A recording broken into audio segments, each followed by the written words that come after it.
Cold Steel 1 and 2, the OGs, two games that many new fans will likely start with. You guys may know that when I first began my Trails journey, it was with Cold Steel 1, and since then I have ventured through the many lands of Western Zemuria, watching the story of Trails unfold before my fixated eyes. I owe so much to this chapter of the Trails narrative for getting me involved in the first place, and I do love it in many ways. But despite that, since completing the other arcs, I am of the opinion that the latest collection of stories told in Erebonia are the weakest of the three we have currently. But I think the approach I took when playing these games contributed to that opinion quite significantly. As said before, I started with Cold Steel 1, then I played the three Sky games back to back.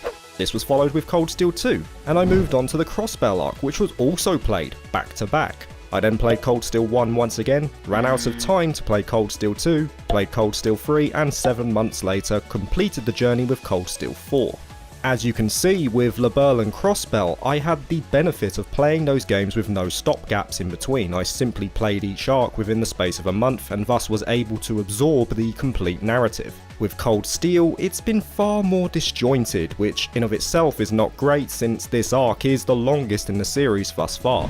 And lest we forget, it also has the largest game of the series in terms of text, that being Cold Steel 3.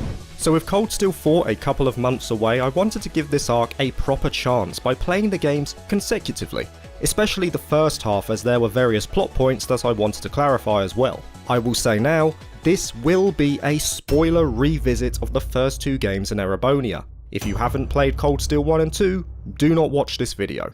So like the budding new students of 4s who will arise and become the foundation of the world, let's join them and revisit Cold Steel 1 and 2.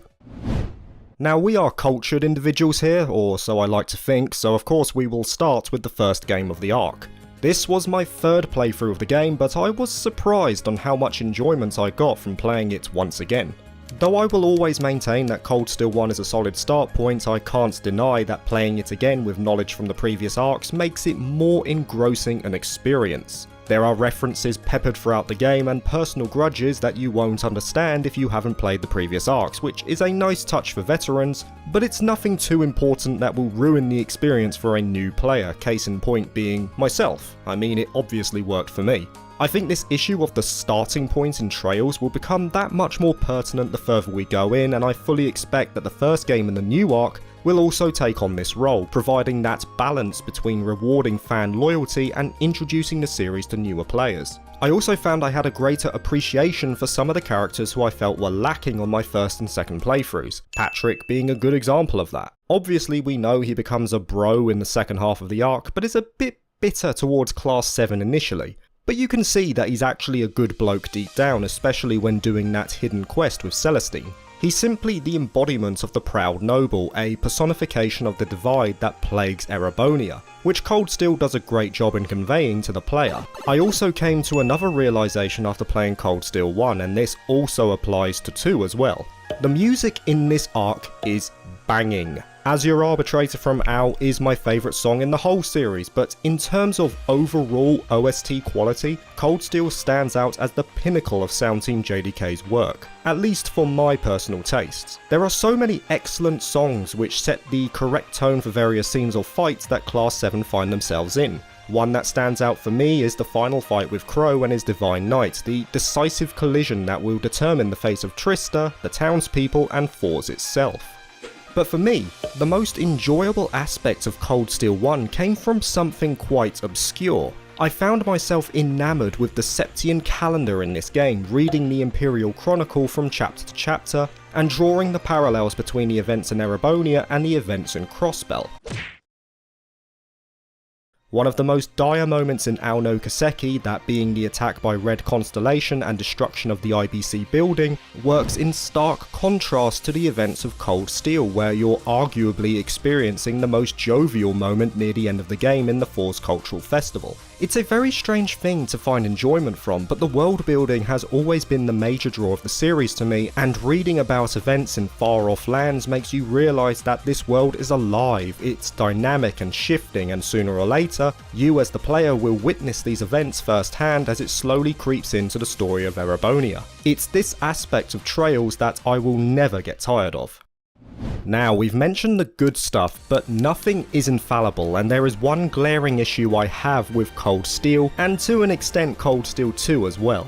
I want to say now, I love Class 7, I think each character within it has a good story arc. No doubt they vary in quality, Gaius, but they all have their moments to shine in some capacity to show their motivations to the player or the struggles they have.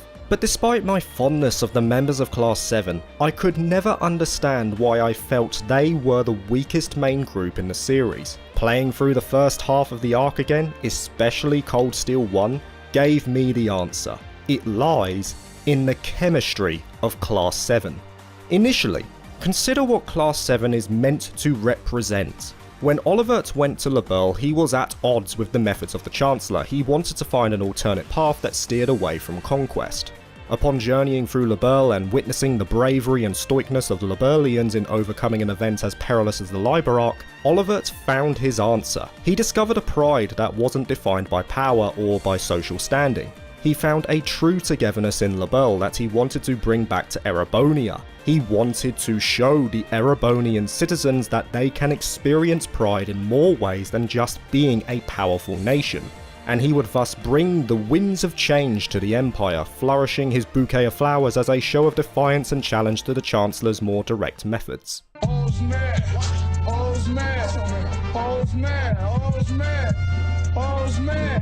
Hence, with Olivert's position as head of the For's board of directors, despite being a figurehead with very little power to make decisions, he pushed for the formation of Class 7, a class that would eradicate the social barriers on a smaller scale. It was Olivert's belief that should the people of Erebonia see past those barriers, together they could achieve great things. And no doubt, Class 7 over the course of Cold Steel achieve great things. So in terms of a visualized ideal, Class 7 is very important, drawing capable students from all backgrounds together in a sort of radical social experiment. Of course, they're not the finished article, they do learn during their year at For's, but they are competent, and no doubt each member has notable traits. They have goals, ambitions, and internal struggles. Even the more timid members have a passion or path before them. So if the students of Class 7 are capable individually, why are they so dependent on Rean? Now, this is not an attack on Rean as a character, I actually do like his story arc. But there are two main issues I have with Class 7 and its idolization of Rean as the centre. Firstly, within the first 3 hours or so, Rean is chosen as the leader of Class 7. Sarah pretty much says as much. You're the leader, do some tasks for the student council. But this isn't Sarah being playful, all the other members of Class 7 buy into it as well. Call me a traditionalist, but when I think of a leader, I immediately think of some key traits. One of these is that they have an ideal that they believe strongly in, and in addition to that, they have a magnetic and commanding personality which compels others to follow them. The likes of Martin Luther King or Winston Churchill come to mind here. Rean does not have either of those. He literally comes to For's because he doesn't have a path, and he feels that coming here will allow him to find it. And he doesn't exactly command respect either. He's a nice empathetic guy who looks out for others over himself, but that's not enough to earn his leader role. That's my issue here. Rean doesn't earn it, he's simply chosen. But he doesn't even have the traits that would explain why he was chosen. It was definitely a puzzle for me to work over. And secondly, why can't the Class 7 members sort out their issues unless Rean is there with them?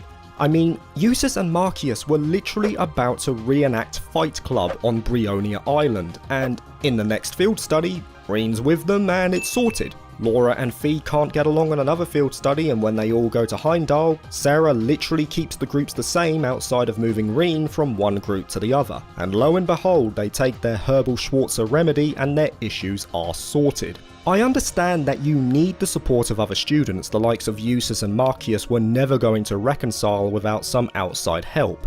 But why does it have to be Rean? Why can't it be another character who sorts it out? Heck, some of these characters even actively implore Rean to sort it out for them. It may seem minor to some people listening, but I feel it detracts from the other characters who again are capable. Rean is not the only one growing here, everyone is. And I feel this issue is compounded through the bonding events. How many bonding events do we have where Class 7 members are hanging out together? Why are they always alone? Think of the group from LaBelle here. It wasn't just Estelle and Joshua with other members just tagging along. You had the relationship between Tita and Agate, you had Shera and Olivert, Zin and Olivert, Shera and Agate. They all had relationships with each other which were easily distinguishable throughout the journey, and it made the group feel more fluid and relatable. These bonding events were the chance to do the same thing. For example, why not show the rivalry between Marcius and Emma to be top of the class? I mean, obviously this is kind of one-sided on Marcius's case, but regardless, show them maybe studying together and trying to one-up each other. Or maybe have a bonding event where Emma is studying with Fee, or Laura and Eustace overcoming the little spat they had in regards to the tax hikes in the Croydon province. Show us that Class 7 are growing together, show us the relationships within the group, rather than just having Rean as that centerpiece with everyone else just orbiting around him. And there's no doubt Falcom can do it. They did something similar to this in Tokyo Xanadu EX+, where the side story events took you away from Ko, the main character, and allowed you to enjoy a small side story with the other members of the group, so you got a better idea of their relationship. Thus, when you saw it in the main story, it made much more sense because you've seen the relationship firsthand. That is my biggest gripe with these two games. It's not as bad in Cold Steel 2, and luckily the issue of chemistry and reliance is sorted to an extent in the later entries as well, but I had to mention it. That being said, I don't want to be a massive downer here. Cold Steel 1 is still a great game, a solid entry point, and sets things up very nicely for its sequel. And speaking of the sequel, let's delve into that now. Cold Steel 2 was the game I wanted to replay the most. Though I loved the game, it is my least favourite Trails title.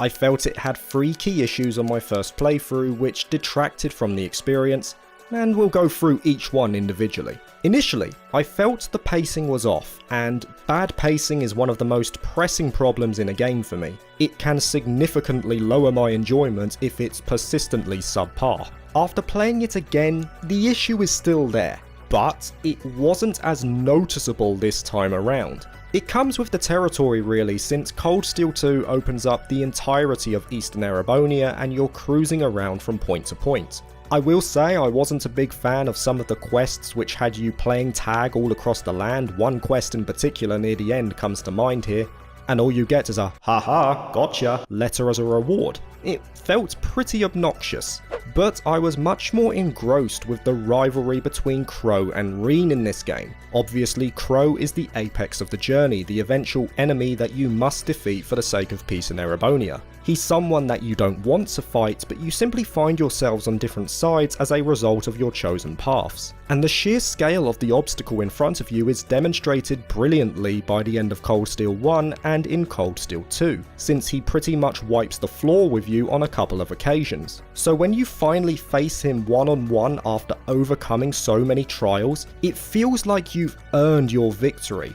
And because I was focusing much more on the rivalry, the pacing never felt as notable an issue as it was on my first run. My second point focuses on the central plot point that had been built up since Cold Steel 1, that being the Civil War. I was disappointed on my first playthrough. When I considered the war and how brutal it was being conveyed as, I wanted Class 7 to be on the front lines more, to take a more active role. I wanted to see the effects and impact of this nationwide battle, and I felt Cold Steel 2 fell short on delivering that the first time around.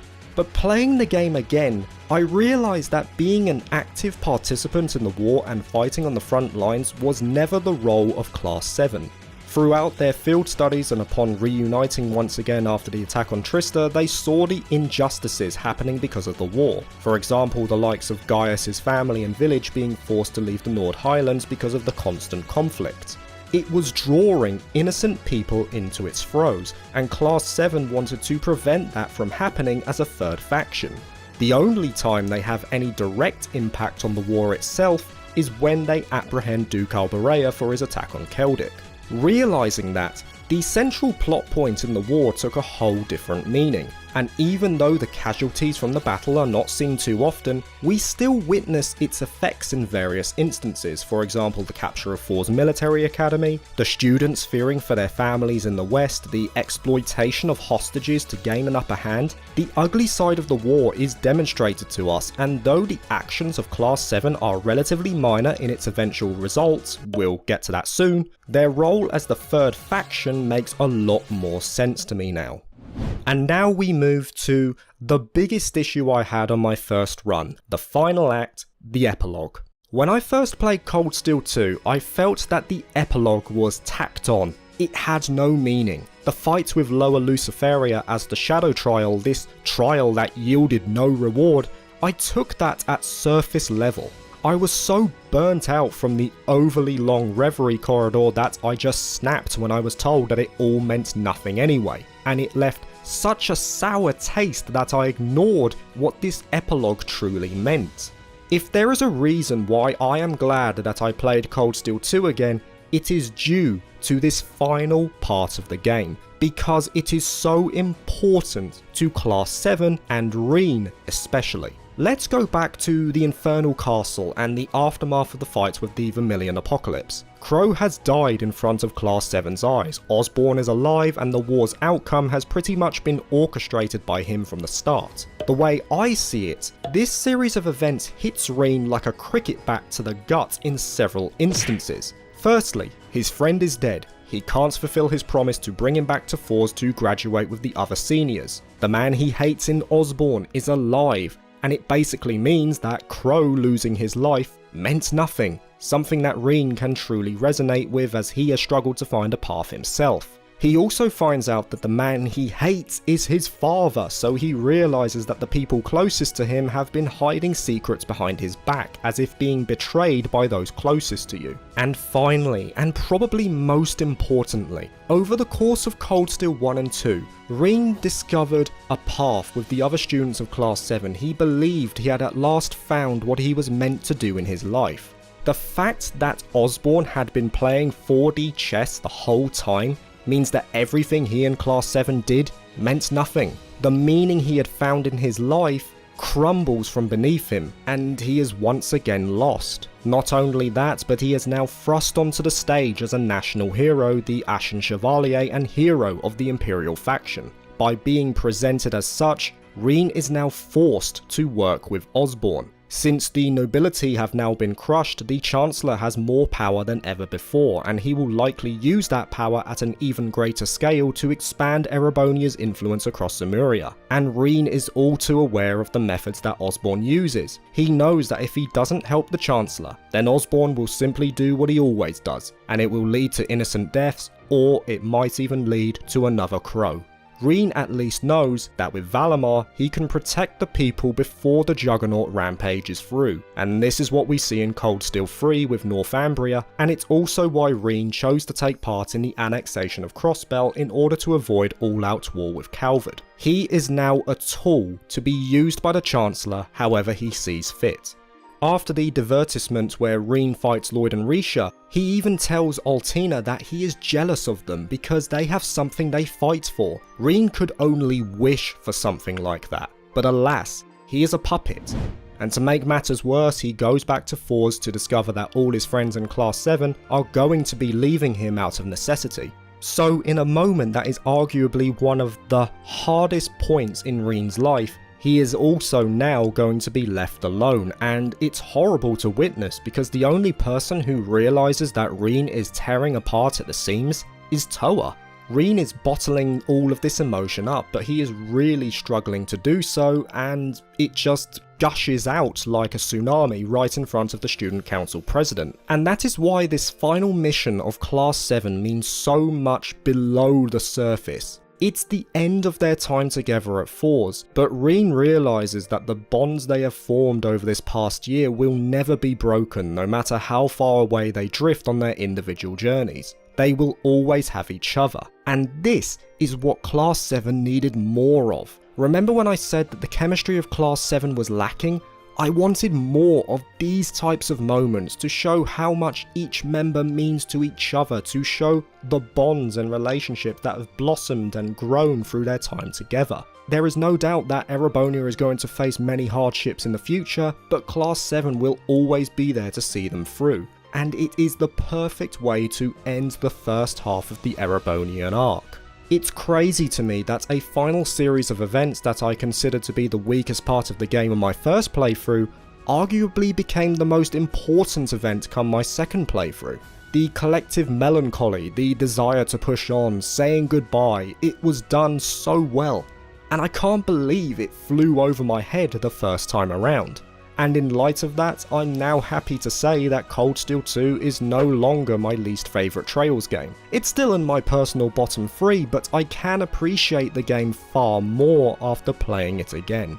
So coming into the end of the video and summing it all up, I implore you guys watching, if you're considering giving the arc another playthrough before jumping into Cold Steel 4, and you have the time to do so, I honestly think you won't regret it. Give yourself another perspective on the Cold Steel arc, reaffirm your love for the characters, or simply just recap the main events, so that when the final chapter hits our shores, you will be primed to push forward relentlessly with Class 7.